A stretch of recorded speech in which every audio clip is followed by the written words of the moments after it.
अस्सलाम वालेकुम, welcome back to my channel.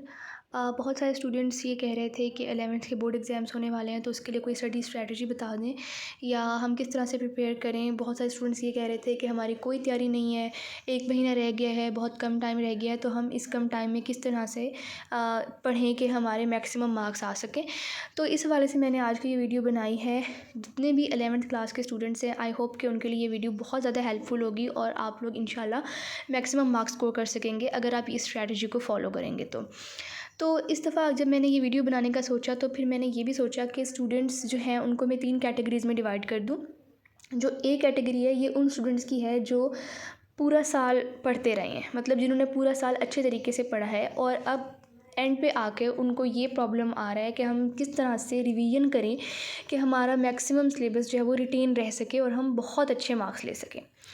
जो या कैटेगरी ए में आप समझ लें कि वो स्टूडेंट्स हैं जो बोर्ड में पोजीशन लेना चाहते हैं या बोर्ड में पोजीशन नहीं तो बहुत अच्छे मार्क्स स्कोर करना चाहते हैं।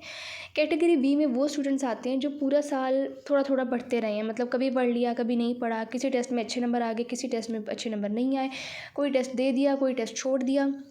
ठीक है, तो वो अब साल के एंड पर आकर उनको ये लग रहा है कि चलो हमारा आधा सिलेबस कवर है, आधा हमने अभी सिलेबस कवर करना है, तो हम इस 1 महीने में कैसे सिलेबस को भी कवर करें और साथ में रिवीजन भी करें।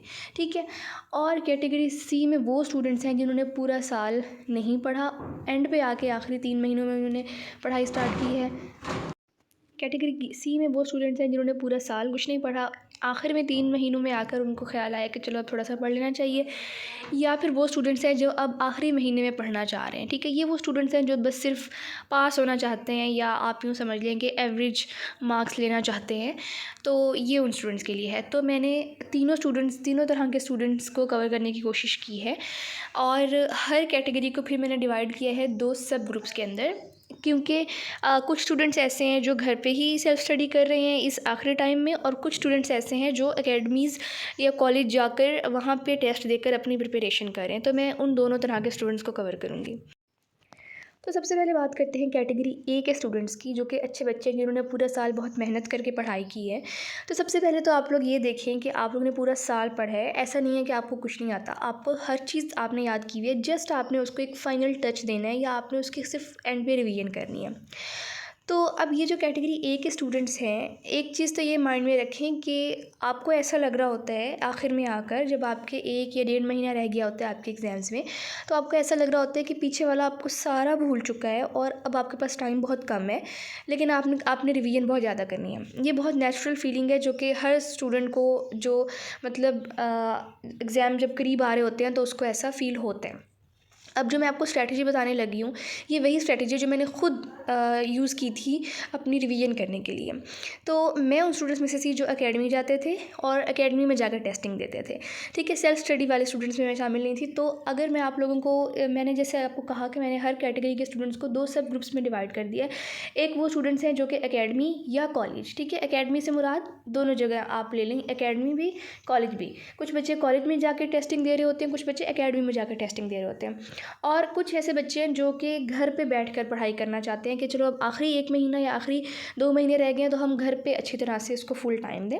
तो दोनों तरह के स्टूडेंट्स को मैं अलग-अलग बताऊंगी कि आपने किस तरह से स्ट्रैटेजी को फॉलो करना है। जो कि एकेडमी गोइंग स्टूडेंट्स हैं, जो एकेडमी या कॉलेज में जाकर टेस्ट दे रहे हैं, उनके लिए तो बहुत ही सुनहरी मौका है कि वो इन जो आपके एकेडमी या आपके कॉलेज में टेस्ट हो रहे हैं उनको आप बहुत ज़्यादा सीरियस लें। ठीक है, आपके 2 चैप्टर्स का टेस्ट हो रहा है, आपके 4 चैप्टर्स का टेस्ट हो रहा है, आपके हाफ बुक का टेस्ट हो रहा है, आपकी फुल बुक का टेस्ट हो रहा है, आप उसको बहुत अच्छे तरीके से प्रिपेयर करें। ठीक है, अब कुछ स्टूडेंट्स कहते हैं कि जी बायो की हाफ बुक हम कैसे 1 दिन में प्रिपेयर करें। तो मैं अगर आप लोगों को बताऊं तो मेरी जो एकेडमी थी उसमें भी इसी तरह से होता था कि जो हाफ बुक के टेस्ट होते थे उसमें छुट्टी नहीं होती थी, लेकिन जो फुल बुक के टेस्ट होते थे उसमें छुट्टी होती थी। तो इसके लिए एक तो ये स्ट्रैटेजी है कि आप लोग अपना मैक्सिमम टाइम, ज़ाहिरी बात है कहने की ज़रूरत नहीं है, आप पढ़ाई को ही दें, क्योंकि इस टाइम अगर आप किसी और चीज़ में टाइम वेस्ट करते हैं तो ये आपकी अपनी गलती है। ठीक है, अगर आप लोगों को अपनी रूटीन बताऊं तो मेरा 3 बजे टेस्ट स्टार्ट होता था, मैं दो ढाई बजे तक अपने घर से निकलती थी, आधा घंटा रास्ते में भी मैं तब भी पढ़ती जाती थी, क्योंकि एंड पे आके आपको चीज़ें इतनी याद हो चुकी होती हैं कि मैं आधे घंटे में भी एक चैप्टर कर लेती थी। रिवाइज़ कर लेती थी गाड़ी में बैठ के, ठीक है। उसके बाद एकेडमी पहुंचकर आखिरी 15 से 20 मिनट जो टेस्ट स्टार्ट होने से पहले जो होते थे, उसमें भी मैं कुछ ना कुछ रिवाइज़ कर लेती थी। अच्छा, 3 से 6 बजे तक हमारा होता था टेस्ट। 6 बजे के बाद मैं 6:30 तक घर आई, खाना वगैरह खा के रेस्ट करके।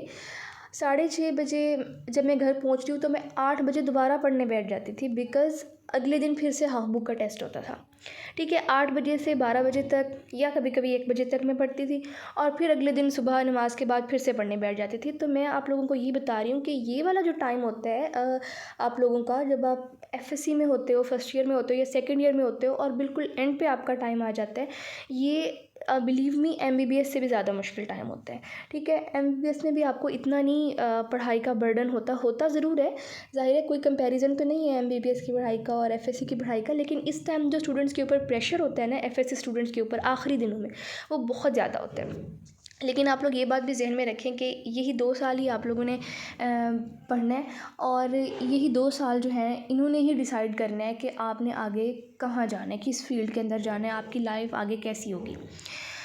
तो इसलिए आप लोग कोशिश करें कि आप लोग सारा कवर करें, यानी अगर आपका बायो का हाफ बुक का टेस्ट है तो try to cover each and everything.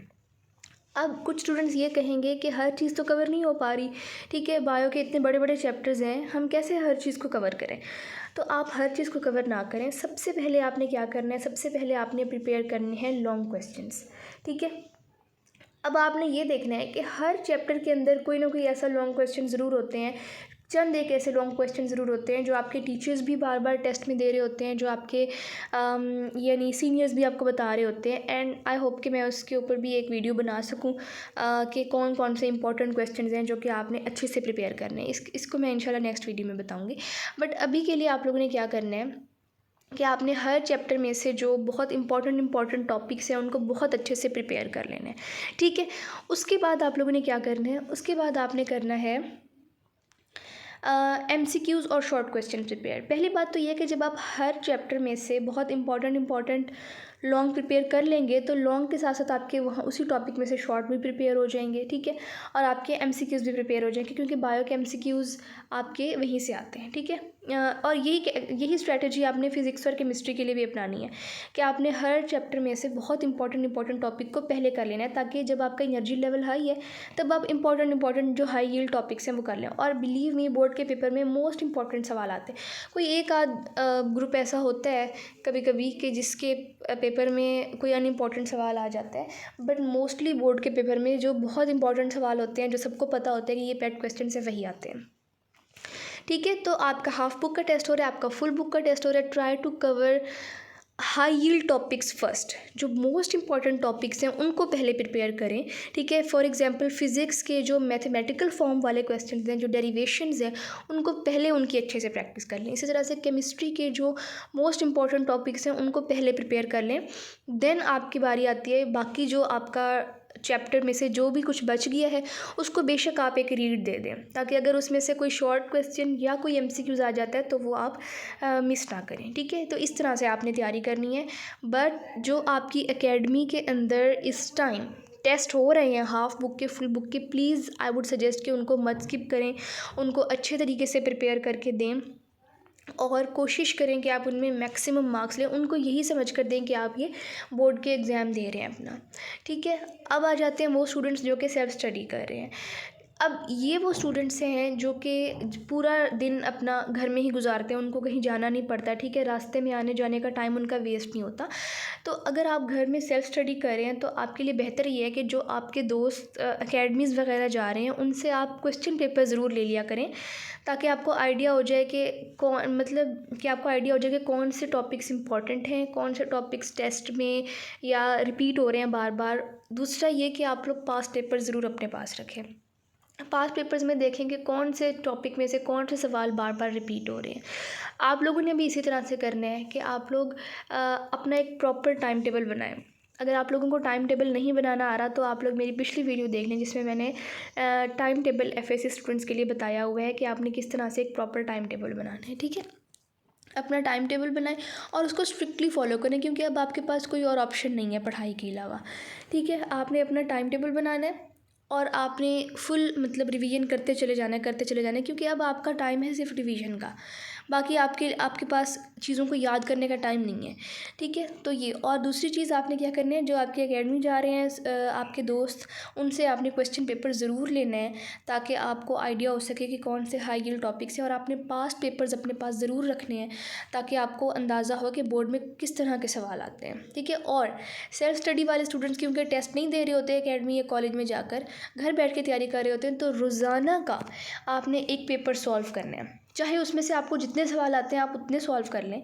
फिर उसके अकॉर्डिंग आप अपना टाइम मैनेज करना सीखें, ठीक है। क्योंकि जो एकेडमी या कॉलेज जा रहे होते हैं स्टूडेंट्स, उनको तो टाइम मैनेजमेंट, प्रेजेंटेशन, जो कि बहुत इंपॉर्टेंट चीज़ें हैं, उनका पता चल रहा होता है। लेकिन जो बच्चे घर पे सेल्फ स्टडी कर रहे होते हैं, उनको नहीं समझ आ रही होती कि टाइम मैनेजमेंट किस तरह से करनी है, पेपर प्रेजेंटेशन किस तरह से देनी है। तो अगर आप घर पे बैठ के तैयारी कर रहे हैं, तो डेली का आपने एक पेपर ज़रूर सॉल्व करना है, ठीक है। अच्छा जी, अब आ जाते हैं कैटेगरी बी के स्टूडेंट्स। ये वो स्टूडेंट्स हैं जिन्होंने पूरा साल पढ़ा तो है, लेकिन इतना कोई सीरियस होकर नहीं पढ़ा, और अब आकर उन्हें अचानक से टेंशन हो गई है कि हमारा तो आधा सिलेबस रहता है, हमने तो अनटच्ड पढ़ा है हमारा आधा सिलेबस, तो हम इसको किस तरह से करें। तो परेशान होने की बिल्कुल ज़रूरत नहीं है। आप लोगों ने करना क्या है, सबसे पहले आपने डेज़ डिवाइड करने हैं। फॉर एग्जांपल, अगर आपके पास एक महीना रहता है, तो फर्स्ट 15 से 20 डेज़ के अंदर आपने अपना जो अनटच्ड सिलेबस है, जिसको आपने हाथ भी नहीं लगाया, उसको आपने कवर करना है, ठीक है। और ज़ाहिर बात है, अगर आपने पूरा साल नहीं पढ़ा, अच्छे तरीके से नहीं पढ़ा, तो अब आपको एक्स्ट्रा मेहनत करनी होगी, ठीक है। जो कैटेगरी ए वाले स्टूडेंट्स हैं, उनसे आपको डबल मेहनत करनी होगी, ताकि आप उनके बराबर आ सकें। तो अब आपने क्या करना है, रात दिन एक कर दें, और 20 से 25 दिनों के अंदर जो आपका अनटच्ड सिलेबस पढ़ा हुआ है, आप उसको अच्छे से कवर कर लें। फिर से मैं आपको ये बता रही हूँ कि अनटच्ड सिलेबस जो आपका है, उसको भी कवर करने के लिए आपने वही स्ट्रैटेजी अपनानी है जो मैंने कैटेगरी ए के स्टूडेंट्स को बताई है। यानी पहले आप उन टॉपिक्स को कवर कर लें जो हाई यील्ड टॉपिक्स हैं, जो मोस्ट इंपॉर्टेंट टॉपिक्स हैं, ठीक है। पूरे पूरे चैप्टर को रट्टा मारने की बिल्कुल ज़रूरत नहीं है, सिर्फ उन टॉपिक्स को पहले करें जिन्हें बहुत इंपॉर्टेंट है। उसके बाद आपने, जब आपके ये टॉपिक्स हो जाएंगे, तो मेरा नहीं ख्याल कि आपको दोबारा से इन टॉपिक्स को रिवाइज़ करने की ज़रूरत पड़ेगी, बिकॉज़ ये आपने अभी अभी याद किए हैं, तो आपको ये रिटेन रहेंगे। उसके बाद जो लास्ट आपके पास 10 to 15 डेज़ बचेंगे, उसमें आपने वो वाले टॉपिक्स कर लेने हैं जो आपने बहुत पहले याद किए थे और अब आपको वो भूले हुए हैं। उन पर ज़ाहिर बात है आपको कम टाइम लगेगा, बिकॉज़ एक दफ़ा या 2 दफ़ा तो आपने उनको याद किया ही हुआ होगा। अब आखिरी दफ़ा आपने उनकी रिवीजन करनी है, ठीक है। एंड बाकी चीज़ें मैं आपको ये बार बार बता रही हूँ कि पास्ट पेपर्स को आपने नहीं छोड़ना। Past papers are most important. उससे आपको पता चलता है कि बोर्ड के पेपर में किस तरह के सवाल आते हैं, किस तरह के एमसीक्यूज़ आते हैं, किस तरह के शॉर्ट क्वेश्चंस आते हैं। तो वो आपने साथ साथ लेके चलने हैं, ठीक है। तो अपना आपने टाइम डिवाइड करना है। पहले जो आपका अनटच्ड सिलेबस है, जिसको आपने पहले कभी नहीं याद किया, उसको आप अच्छे से याद कर लें। उसके बाद जो आखिर में जितना भी टाइम बचे, उसमें आपकी जितनी रिवीजन हो सकती है, आप पिछले सिलेबस की जो आपने पहले चीज़ें याद की हुई हैं, उसकी आप रिवीजन कर लें। अच्छा जी, अब आ जाते हैं कैटेगरी सी के स्टूडेंट्स, जिन्होंने पूरा साल चिल किया है और अब आके उनको टेंशन हो गई है अचानक से कि जी ओहो, बोर्ड का पेपर आ गया, मेरी तो कोई प्रिपरेशन ही नहीं है, ठीक है। और मैं ऑलरेडी बता चुकी हूँ कि ये वो स्टूडेंट्स हैं जो कि सिर्फ जिन्होंने पास होना है या फिर एवरेज मार्क्स लेने हैं, ठीक है। क्योंकि ज़ाहिर बात है, इन्होंने ऑब्वियसली इन्होंने मेडिकल या इंजीनियरिंग वाली साइड पे नहीं जाना होगा, किसी और साइड पे जाना होगा, तभी इन ये लोग इस तरह के मतलब जो इनके लिए एवरेज मार्क्स भी काफ़ी हैं अगर ये किसी और फील्ड में जाना चाहते हैं। लेकिन ज़ाहिर बात है, अगर आपने मेडिकल MBBS में या फिर किसी अच्छी इंजीनियरिंग यूनिवर्सिटी में एडमिशन लेना है, तो ऑब्वियसली उसके लिए आपको हाई मेरिट चाहिए। लेकिन अगर कैटेगरी सी के स्टूडेंट हैं आपने पूरा साल नहीं पढ़ा और आपने आगे फ्यूचर में मेडिकल या इंजीनियरिंग के अलावा किसी और फील्ड में जाना है जिसमें आपका इंटरेस्ट है, बट उसमें इतना ज़्यादा हाई मेरिट की ज़रूरत नहीं होती है FSC में, तो आप लोगों के लिए जो स्ट्रैटेजी है वो ये है कि आप लोगों ने सिर्फ पास्ट पेपर्स करने हैं, ठीक है। क्योंकि आपके पास टाइम ही इसी चीज़ का है। आपके पास बिल्कुल टाइम नहीं है कि आप पूरी बुक उठाएं और उसको पेज 1 से पढ़ने बैठ जाएंगे, याद करने बैठ जाएं। इस तरह आप कुछ भी नहीं याद कर सकेंगे, ठीक है। तो कैटेगरी सी के स्टूडेंट्स ने क्या करना है, मैं हमेशा रेकमेंड करती हूँ स्कॉलर के जो पास पेपर्स हैं वो बेस्ट हैं। तो वहाँ पर आपका चैप्टर वाइज भी आपको दिए गए हैं पास पेपर्स, और फिर आपके जो FLPs होते हैं यानी फुल लेंथ पेपर्स होते हैं जिसमें आपका पूरा सिलेबस शामिल होता है वो भी दिए गए हैं। ठीक है, तो सबसे पहले कैटेगरी सी के स्टूडेंट्स ने क्या करना है, हर स्कॉलर के पास पेपर या जो भी पास पेपर आपके पास हैं वो लेने हैं। हर चैप्टर के का जो मतलब हर चैप्टर का एक टेस्ट टाइप बना हुआ है या एक पेपर की फॉर्म में उसमें से क्वेश्चंस निकाल के दिए हुए हैं, वही आपने याद कर लेने हैं। और हर चैप्टर के आपने MCQs भी स्कॉलर के पास पेपर्स में से कर लेने हैं। ठीक है, हर चैप्टर के आपने सिर्फ पास पेपर करने हैं, यानी जो अब हर चैप्टर का पास पेपर बना होता है वो इस तरह से होता है कि पिछले 5 से 6 सालों में जो भी सवाल पेपर में, बोर्ड के पेपर में उस चैप्टर में से आए होते हैं उनकी एक उन्होंने लिस्ट बनाई होती है। ठीक है, शॉर्ट क्वेश्चंस की भी, लॉन्ग क्वेश्चंस की भी। तो उससे आपको पूरा चैप्टर नहीं याद करना पड़ता, सिर्फ आप इंपॉर्टेंट चीज़ों को याद कर लेते हैं। ठीक है, तो कैटेगरी सी के स्टूडेंट्स के लिए सिर्फ एक ही स्ट्रैटेजी है कि वो पास पेपर्स को अच्छी तरह से रट लें। ठीक है, कैटेगरी सी के स्टूडेंट्स आज ही से अपने पास पेपर्स उठाएं और हर चैप्टर के पास पेपर्स वाले सवाल हल करते जाएं। ठीक है, याद करते जाएं अच्छे तरीके से, ताकि पेपर तक आपके हर चैप्टर के जो इम्पोर्टेंट सवाल हैं वो कवर हो जाएं। एंड पे बस मैं यही कहना चाहूँगी कि बिलीव इन योर सेल्फ। चाहे आप कैटेगरी ए के स्टूडेंट्स हैं, चाहे आप कैटेगरी बी के स्टूडेंट हैं, चाहे आप कैटेगरी सी के स्टूडेंट हैं। ठीक है, बहुत से स्टूडेंट्स मैंने ऐसे भी देखे हैं जो आखिरी टाइम पर आकर पढ़ना स्टार्ट करते हैं लेकिन बहुत अच्छे मार्क्स ले लेते हैं। ठीक है, सिर्फ ये होता है कि उन्होंने एंड टाइम पर आकर फुल अपना टाइम जो है वो अपनी पढ़ाई को दिया होता है। तो अगर आप लोग ये सोच रहे हैं कि पूरा साल नहीं पढ़ा और अब तो मैं बिल्कुल पास हो ही नहीं सकता या हो ही नहीं सकती, तो ऐसा मत सोचें। ठीक है, मैं आप लोगों को बहुत से स्टूडेंट्स की ऐसों की एग्जांपल दे सकती हूँ जिन्होंने पूरा साल कुछ नहीं पढ़ा और एंड पे आके वो बहुत अच्छे मार्क्स ले लेते हैं, जस्ट बिकॉज कि वो एंड पे आके हिम्मत नहीं हारते और फुल अच्छे से पढ़ाई करके अच्छे मार्क्स ले लेते हैं। ठीक है, तो अपने ऊपर बिलीव करें, आप अपने आप को समझाएं कि आप ऐसा कर सकते हैं। बाकी ये है कि जब तक आप पेपर दे के आ नहीं जाएंगे तब तक आपको यही लगता रहेगा कि आपको कुछ नहीं आता, आपको सारा भूल रहे हैं। ठीक है, चाहे कोई स्टूडेंट टॉपर है, चाहे कोई स्टूडेंट एवरेज मार्क्स लेने वाला है, सबको यही लगता है जब वो एग्ज़ाम सेंटर में जा रहे होते हैं कि जी सारा भूल गया, कुछ नहीं याद। ठीक है, लेकिन जैसे ही पेपर आपके सामने आता है तो आपको चीज़ें दोबारा याद आना शुरू हो जाती हैं। तो इस तरह की चीज़ों से घबराना नहीं है आपने। ठीक है, बस मेहनत करके पढ़ाई करते रहें। कोई भी आपका क्वेश्चन हो, कोई भी आपको तैयारी में प्रॉब्लम आ रहा हो, आप कमेंट में ज़रूर बताएं। बेस्ट ऑफ लक, अल्लाह हाफिज़।